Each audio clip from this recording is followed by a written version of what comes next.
ഇവർക്കുണ്ടായ യുദ്ധത്തിന്റെ കാരണം ഇവരുടെ യുദ്ധം ഇവരുടെ മൈൻഡ് സെറ്റ് ആയിരുന്നു അല്ലേ. ആക്ച്വലി ഇതിന്റെ റിസൾട്ട് എന്നായിരുന്നു?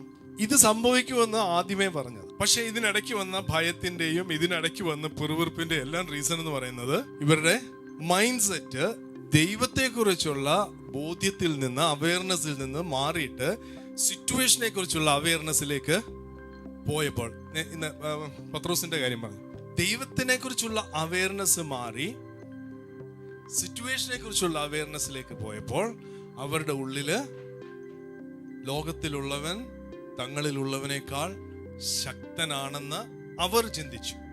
Your problem is not your problem. Your problem is what you believe about your problem is your problem. നിങ്ങളുടെ പ്രശ്നമല്ല നിങ്ങളുടെ പ്രശ്നം.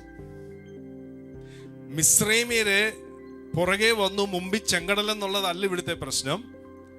ആ പ്രശ്നത്തെ കുറിച്ച് ഇവർക്കുണ്ടായിരുന്ന ഇവരുടെ തലയിൽ വന്ന ഇമേജസും ഇമാജിനേഷൻസും ആണ് പ്രശ്നമായത്.